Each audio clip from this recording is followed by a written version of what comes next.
Hello students, नमस्कार। मैं राकेश कुमार स्वागत करता हूं आपका आपकी सबसे पसंदीदा और लोकप्रिय एजुकेशन चैनल आर के बायोलॉजी क्लासेज सीखकर में, जहां अपन चर्चा कर रहे थे 12th बायोलॉजी पार्ट जूलॉजी का चल रहा था और लेसन देख रहे थे अपन 22 लेसन जो अपना 22 चल रहा था उसके बारे में अपन चर्चा कर रहे थे। तो देखिए उसी को आगे बढ़ाते लेसन 22 जो था उसके मुख्य रूप से अपन ने कल चालू किया था, एक पार्ट हो चुका था और आज अपन उसी के आगे बात करते हैं। लेसन का नाम था मानव में पाचन तंत्र।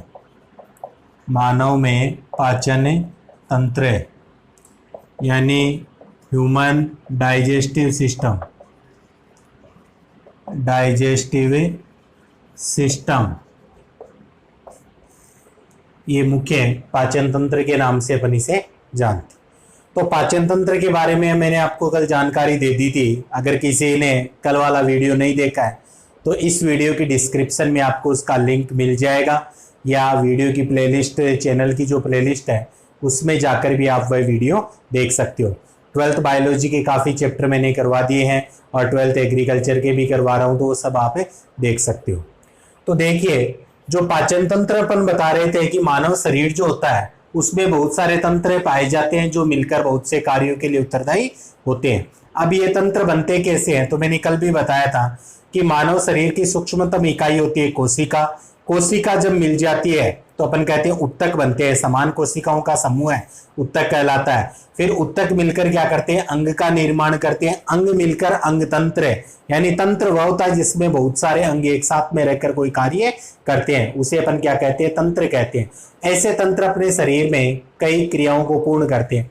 श्वसन के लिए श्वसन तंत्र पाया जाता है, उत्सर्जन के लिए उत्सर्जन तंत्र पाया जाता है, जो रुधिर का परिसंचरण होता है उसके लिए परिसंचरण तंत्र पाया जाता है, और जो शरीर में पाचन क्रिया होती है उसके लिए क्या पाया जाता है, पाचन तंत्र होता है। पाचन तंत्र के लिए मैंने आपको क्या बताया था कि जो पाचन तंत्र होता है वह मुख से लेकर गुदा भाग तक फैला हुआ होता है। इसलिए अपन इसे आहार नाल के नाम से भी अपन जानते हैं, क्योंकि भोजन या आहार से रिलेटेड है।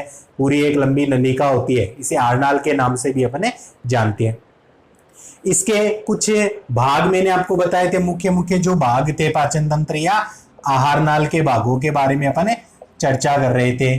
आहार नाल के जो भाग, तो पहला पार्ट बताया था मैंने आपको मुख्य, दूसरा देखा था अपन ने मुख्य गुहा, तीसरा जो पार्ट था वह कौन सा था अपने, ग्रसनी, चौथा जो पार्ट था वह अपने था ग्रेसिका, पांचवा पार्ट था अपने आमाशय, फिर छठवां पार्ट कौन सा था अपने, वह था छोटी आंत,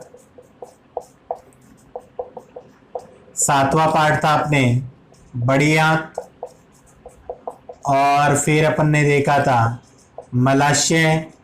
वैसे तो यह बड़ी आंत का ही पार्ट होता है, और फिर गुदा भाग या गुदा नाल जो भी होता है वह मुख्य रूप से ये इतने भागों के अंदर बटा हुआ होता अपना पाचन तंत्र। कल अपन ने मुख्य रूप से मुख और मुख गुहा की चर्चा कर ली थी। कल वाले वीडियो में मुख और मुख गुहा की चर्चा कर ली थी, जिसमें अपन ने क्या क्या पढ़ लिया था, जीभ के बारे में, दांत के बारे में और तालू के बारे में पढ़ लिया था। एक इसमें एक ग्रंथि भी होती है, लार ग्रंथि, उसको कल नहीं पढ़ा था। उसको जब अपन ग्रंथियां पढ़ेंगे ना पाचन ग्रंथि की, उस समय उस टॉपिक को अपन क्लियर करेंगे, इसलिए लार ग्रंथि मैंने बीच में एक बार छोड़ दिए। वह ग्रंथियों वाले टॉपिक में अपन क्लियर कर लेंगे। आगे ग्रंथि आएगी, पाचन में कौन सी ग्रंथि सहायक होती है, वहां पर अपन इसे क्लियर करेंगे। तो आज जो अपन चर्चा करने वाले हैं वह पार्ट कौन सा अपना, ग्रसनी पार्ट। वह पार्ट कौन सा अपने, ग्रसनी, थर्ड ग्रसनी, जिसे अपन फेरिंग्स भी कहते हैं, ग्रसनी फेरिंग्स। फेरिंग्स के नाम से इसे जानते हैं, PHARYNX,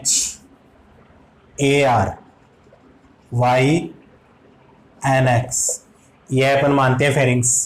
तो ग्रसनी या फेरिंग्स होते क्या है, इसके बारे में थोड़ी सी अपन क्या करते हैं। ग्रसनी क्या होती है, एक नलिका है। ग्रसनी क्या होती है, एक नलिका अपन मानते हैं कि यह क्या होती है कि अपने श्वसन तंत्र और पाचन तंत्र दोनों में कार्य आती है, यानी कि श्वसन तंत्र और पाचन तंत्र दोनों का हिस्सा इसे मान सकते हैं। ये पाचन में भी सहायक होती है तो श्वसन में भी सहायक होती है। इसमें दो छिद्र पाए जाते हैं, जो ग्रसनी होती है ना उसमें दो छिद्र पाए जाते हैं। कौन कौन से? एक तो होता है गांठी छिद्र, एक तो होता है गांठी छिद्र जिसे अपन क्या कहते हैं? ग्लोटिस कहते हैं। एक तो क्या होता है? गांठी छिद्र होता है जिसे ग्लोटिस कहते हैं। दूसरा होता है निगल द्वार, निगले द्वार जिसे अपन ग्यूलेट के नाम से जानते हैं। ये क्या होता है? ग्यूलेट। अब गांठी छिद्र या ग्लोटिस क्या होता है?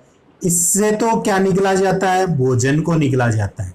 सॉरी, इससे में तो कौन सी क्रिया होती है? श्वसन क्रिया होती है। गांठी छिद्र जो होता है उसमें तो श्वसन क्रिया होती है। और निगल द्वार यानी निगलने का, यह है इसमें क्या जाता है?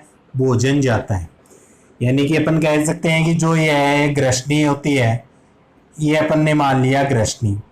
अब इसमें मुख्य रूप से क्या पाए जाते हैं? इसे दो छिद्रों में यह डिवाइड हो जाती है। एक तो इधर वाला ये बन जाता है, एक इधर वाला ये संरचना बन जाती। इस प्रकार से अपन कहते हैं दो छिद्र।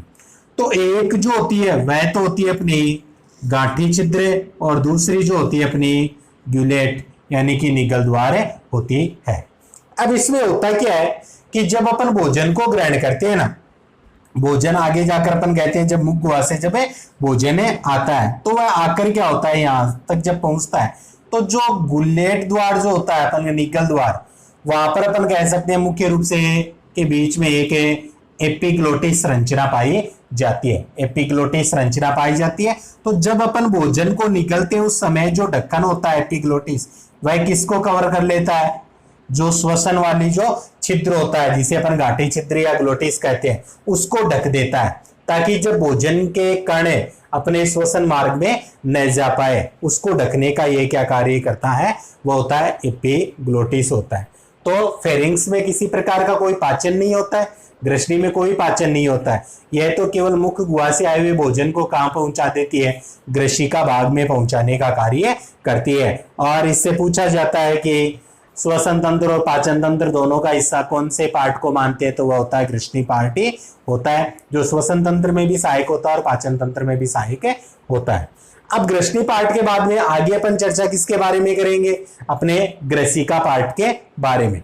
आगे जो अपन चर्चा करने वाले हैं वह अपन करेंगे ग्रसिका पार्ट के बारे में चर्चा। ग्रसिका जिसे अपन ओइसोफेगस के नाम से भी अपने जानते हैं। ग्रसिका यानी कि ग्रासनाल, जिससे क्या जाता है? भोजन जाता है। ग्रसनी से जो भोजन आता है ना ग्रसनी से, वह किस में जाता है? ग्रसिका में जाता है। ग्रसिका में आता है। कहां से आता है? ग्रसनी से ग्रसिका में क्या आ रहा था? भोजन, यानी जो पचित भोजन होता है वह आता है। तो इसमें क्या होता है कि वैसे तो देखे तो यह इसकी लंबाई अगर देखें तो 25 सेंटीमीटर लंबी ये क्या होती है कि नलिका होती है। ग्रसिका क्या होती है? 25 सेंटीमीटर अपन मानते हैं लंबी नलिका होती है। और ग्रसिका की जो भित्ति होती है ना उसमें मुख्य रूप से अपन देखें उत्तक के सामान्य स्तर सिरोसा, उत्तक के सामान्य स्तर सिरोसा तक सामान्य स्तर है सिरोसा, बाह्य पेशी स्तर, बाह्य पेशी स्तर, उत्तक सामान्य स्तर सिरोसा, बाह्य पेशी स्तर और एक अधय श्लेष्मिका और श्लेष्मिका, अधय श्लेष्मिका और एक अपन मानते हैं श्लेष्मिका।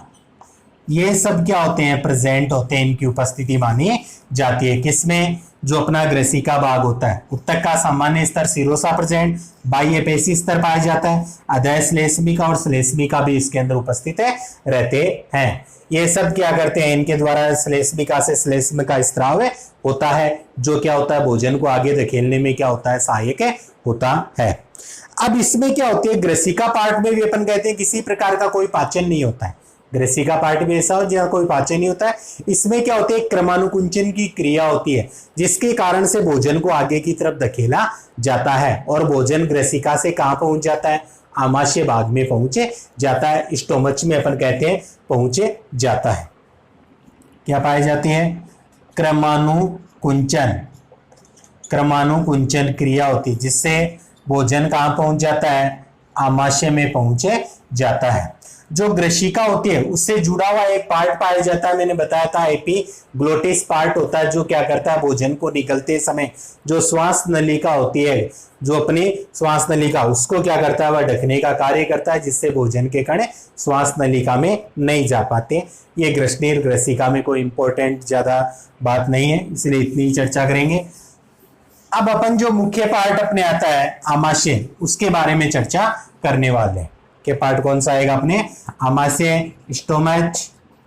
यहां पर केवल मैं इन भागों के बारे में बता रहा हूं, इनमें जो पाचन क्रिया वह नहीं बता रहा हूं, पाचन क्रिया पर बाद में पढ़ेंगे। अभी केवल पाचन तंत्र के कौन कौन से पार्ट है उन पार्ट के बारे में अपन चर्चा कर रहे हैं। तो आमाशय कहां पाया जाता है, जो अपनी उदर गुहा होती है उसमें बाईं ओर, उदर गुहा में बाईं ओर का जो अपना तनुपट यानी कि डायफ्राम होता है, तनुपट या डायफ्राम के नीचे, तनुपट या जो डायफ्राम होता है उसके नीचे प्रेजेंट होता है क्या, आमाशय जो होता है वह प्रेजेंट होता है। आमाशय जो होता है वह क्या होता है, एक थैलीनुमा संरचना होती है। आमाशय क्या है, एक थैलीनुमा संरचना होती है, ये पर मानते हैं थैलीनुमा संरचना होती है जिसमें भोजन कहां से आता है, ग्रेसिका से अपन मानते हैं इसमें भोजन आता है। अब जो आमाशय होता है ना उसके भी कितने पार्ट होते हैं, 3 पार्ट अपन कहते हैं। आमाशय के कितने पार्ट होते हैं, 3 पार्ट होते हैं। पहला होता है कार्डियक, कार्डियक या जठरागम भाग, कार्डियक या जठरागम भाग होता है। यह अपन मानते हैं कौन सा भाग होता है, यह ग्रेसिका से जुड़ा हुआ भाग होता है, क्योंकि आमाशय से जस्ट पहला पार्ट कौन था, ग्रेसिका था। तो ग्रेसिका से जुड़ा भाग, ग्रेसिका से जुड़ा भाग होता है, और कह सकते हैं आमाशय का क्या होता है, सबसे अग्र भाग भी होता है। ग्रेसिका से भोजन जो होता है सर्वप्रथम इसी भाग में आता है। तो ये हुआ कार्डिक भाग। सेकंड भाग होता है इसका फंडस, फंडस भाग। ये जो फंडस भाग होता है ना, ये क्या होता है, इसका मध्य भाग होता है, और संपूर्ण आमाशय का 80% जो होता है वह यही आपका फंडस होता है। इसमें पाचक रस का स्त्राव मुख्य रूप से होता है, इसी में क्या होता है, पाचक रस का स्त्राव होता है। वह पाचक रस क्या कार्य करता है वह अपन पाचन क्रिया में पढ़ेंगे, यहाँ पर केवल पार्ट के बारे में बता रहा हूं। तो कार्डियक जठरागम होता है फर्स्ट, ग्रेसिका से जुड़ा होता है, ग्रेसिका से भोजन सर्वप्रथम इसी में आएगा, अग्र भाग होता है आमाशय का। दूसरा फंडस भाग, मध्य भाग होता है, 80% भाग बनाता है आमाशय का, पाचक रस का स्त्राव करेगा। तीसरा होता है पाइलोरिक या जठर निर्गमी भाग, पाइलोरिक या इसे कहते हैं जठर निर्गमी भाग। यह क्या होता है, आमाशय का अंतिम भाग, आमाशय का अपन मान सकते हैं सबसे जो अंतिम भाग होता है यही होता है। और यह किससे जुड़ा होता है, ग्रहणी। ग्रहणी किसका पार्ट होता है, छोटी आंत का। तो यह ग्रहणी से जुड़ा भाग होता है, किससे जुड़ा हुआ भाग होता है, ग्रहणी से जुड़ा हुआ भाग होता है। तो ये अपन देखेंगे मुख्य रूप से ये 3 पार्ट थे। अब ये ग्रहणी से जुड़ा हुआ पार्ट तो अपन इसे मान लेते हैं। अब इसमें क्या पाई जाती है, जिस स्थान पर ये ग्रहणी से जुड़ता है ना वहां पर जठर निर्गम अवरोधिनी पाई जाती है। क्या पाई जाती है, जठर निर्गम अवरोधिनी पाई जाती है। ये जठर निर्गम अवरोधिनी क्या करती है कि मैंने बताया था कि जो पाइलोरिक जठर निर्गमी भाग होता है यह किससे जुड़ता है, ग्रहणी से जुड़ता है। यानी कि आमाशय का जो भोजन था वह कहां पर ले जब जाता है, ग्रहणी भाग में जाता है।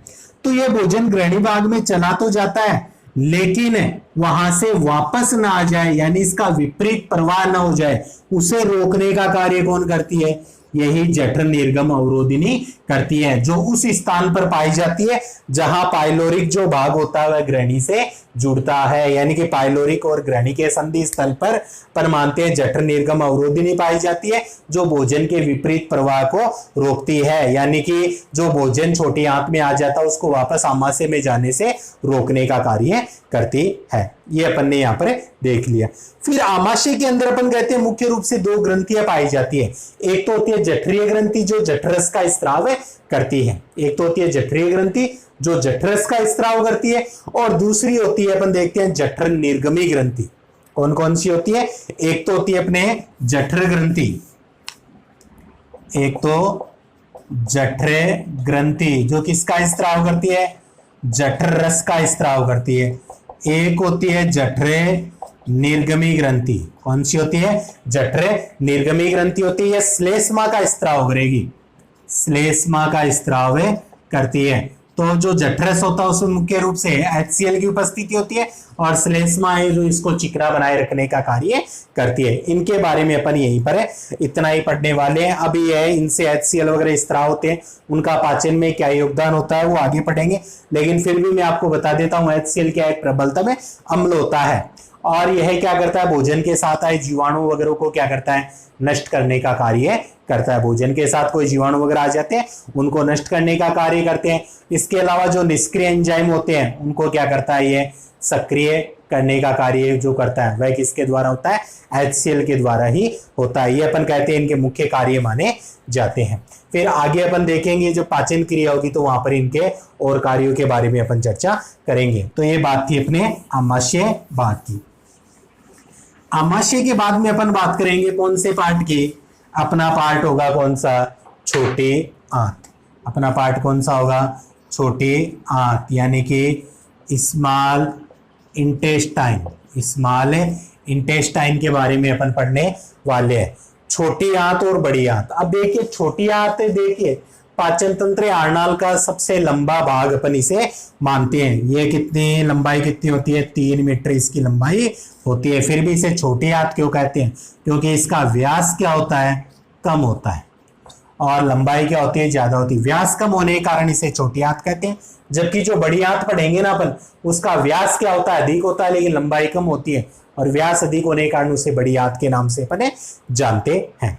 अब यह जो छोटी आंत होती है यह पाचन तंत्र का सबसे प्रमुख भाग होता है, क्योंकि मुख्य जो अपन मानते हैं कि एंजाइमेटिक जो पाचन क्रिया होती है वह स्मॉल इंटेस्टाइन यानी कि छोटी आंत के अंदर ही संपन्न होती है। और छोटी आंत के भी कितने पार्ट होते हैं? मुख्य रूप से अगर अपन देखें तो 3 पार्ट अपन कहते हैं छोटी आंत के पाए जाते हैं। कौन कौन सा होता है? फर्स्ट होता है ग्रहणी, जिसे अपन क्या कहते हैं? ड्यूडेनम भी कहते हैं, ड्यूडेनम के नाम से भी जानते हैं। यह क्या होता है? लगभग अपन मान सकते हैं कि 25 सेंटीमीटर लंबी एक नलिका होती है, और एक ही आकार की होती है, यू आकार की अपन मानते हैं कि एक नलिका होती है। यानी कह सकते हैं कि छोटी आंत का क्या होता है? यह अग्रभाग होता है। छोटी आंत का सबसे अग्रभाग जो होता है वह यही होता है। अग्नाशय वह पित्तवाहिनियां जो होती है वह इसी भाग में खुलती है। अग्नाशय वाहिनी वह पित्तवाहिनी जो पित्तरस का स्त्राव करती है इसमें खुलती है। कौन कौन सी? अग्नाशय वाहिनी और पित्तवाहिनी जो होती है इसी में खुलती है। दूसरा जो पार्ट आता है वह आता है अपने अग्र सुदांत्र, जिसे अपन क्या कहते हैं? जेजुनम। अग्र सुदांत्र जिसे जेजुनम के नाम से अपन जानते हैं। अग्र सुदांत्र जो जेजुनम होता है यह अपन मानते हैं लगभग 1 मीटर लंबी नलिका होती है, 1 मीटर लंबी, और यह क्या होता है? इसका मध्य भाग होता है। कौन सा भाग होता है? मध्य भाग होता है। थर्ड पार्ट अपन देखें तो सुदांत्र या इलियम। कौन सा पार्ट होता है? सुदांत्र या इलियम जो पार्ट होता है वह अपन मानते हैं तीसरा पार्ट इसका माना जाता है सुदांत्र या इलियम, जो छोटी आंत का सबसे बड़ा पार्ट होता है। 1.75 मीटर अपन कहते हैं इसकी लंबाई मानी जाती है। इसीलिए अपन कई बार सुदांत्र को ही छोटी आंत है बोल देते हैं। और यह क्या होता है, अधिक कुंडलित होता है। अधिक क्या होता है, कुंडलित होता है। अधिक कुंडलित पार्ट पाया जाएगा, कुंडलन पाई जाती है। इसीलिए अपन कहते हैं इतनी लंबी होने पश्चात भी एक छोटी सी जगह में निवास करती है। इसमें क्या होते हैं, मुख्य रूप से विलाई या रसांकुर प्रेजेंट होती है। अपन मानते हैं विलाई या रसांकुर पाए जाते हैं, रसांकुर प्रेजेंट होते हैं। ये क्या करते हैं, अवशोषण का कार्य करते हैं। और पूरी छोटी आंत में अपन मानते हैं सुदांत्र में फैले होते हैं, भोजन का अवशोषण करने का कार्य करते हैं। जो लाभकारी पदार्थ होते हैं उन सबका ये क्या करते हैं, अवशोषण करते हैं। इसलिए क्षेत्रफल को बढ़ाने में भी ये क्या होते हैं, सहायक होते हैं। इसी में अपन कहते हैं कि लाइसोजाइम जो एंजाइम होता है, कौन सा एंजाइम, लाइसोजाइम का भी क्या होता है, स्त्राव होता है। लाइसोजाइम एंजाइम अपने को पता है क्या करते हैं, जो हानिकारक बैक्टीरिया वगैरह होते हैं उनको क्या करता है, यह नष्ट करने का कार्य करता है। तो अवशोषण के साथ साथ भोजन के जो बैक्टीरिया वगैरह होते हैं वे भी क्या करते हैं, नष्ट हो जाते हैं। इसी पार्ट में अपन कहते हैं सुदांत्र भाग में एक ग्रंथि पाई जाती है, ब्रूनर ग्रंथि जिसे अपन कहते हैं। ब्रूनर ग्रंथि प्रेजेंट होती है, जो क्या कार्य करती है, श्लेष्म स्त्राव का कार्य करती है। क्या कार्य करती है, श्लेष्म स्त्राव का कार्य करती है। तो ये अपन देखते हैं तीन मुख्य पार्ट थे किसके, छोटी आंत के, ड्यूडेनम, जेजुनम और इलियम। ड्यूडेनियम 25 सेंटीमीटर लंबे नलिका होती है, यू भाग की होती है। यह अग्नाशय वाहिनी और पित्तवाहिनी जो होती है इसी में खुलती है। यह अग्र भाग होता है छोटी आंत का। फिर मध्य भाग होता है अग्र सुदांत्र या जेजुनम, 1 मीटर लंबा भाग होता है मध्य भाग। सुदांत्र जो भाग होता है 1.75 मीटर सबसे लंबा पार्ट छोटी आंत का, कुंडलित होता है। इसमें विलाई या रसांकुर प्रेजेंट होते हैं। लाइसोजाइम एंजाइम का स्त्राव होता है और ब्रूनर ग्रंथियां पाई जाती है जो श्लेष्मा का स्त्राव भी करती है। सबसे मुख्य जो पाचन की क्रिया होती है वह छोटी आंत में ही होती है, पाचन व अवशोषण। और छोटी आंत के कौन से पार्ट में, सुदांत्र भाग में होती है। तो ये था अपने छोटी आंत। अब अपन बात करेंगे किसके बारे में, बड़ी आंत के बारे में बातें करने वाले हैं। अब देखिए अपन पढ़ेंगे बड़ी आंत के बारे में। अब बड़ी आंत के बारे में देखिए, बड़ी आंत जो होती है वह अपन देखते हैं छोटी आंत के बाद वाला पार्ट माना जाता है। और इसकी लंबाई देखी जाए तो 1.5 मीटर अपन कहते हैं लंबाई होती है।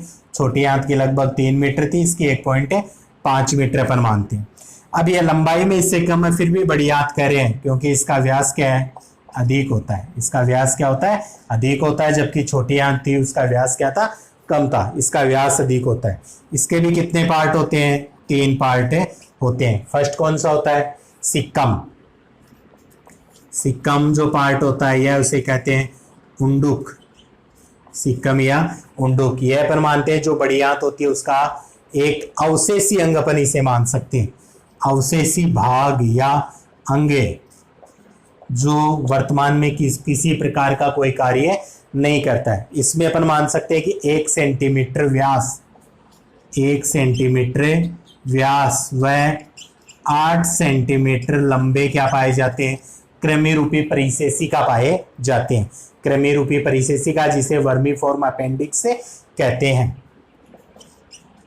कृमि रूपी परिशेषिका प्रेजेंट जिसे अपन क्या कहते हैं, वर्मीफॉर्म अपेंडिक्स से कहते हैं। अपेंडिक्स में कई बार अपन कहते हैं अपेंडिक्स का ऑपरेशन वगैरह करवाया जाता है, तो इसी अवशेषी अंग को क्या होता है, निकाला जाता है। तो ये एक अवशेषी अंग होता है।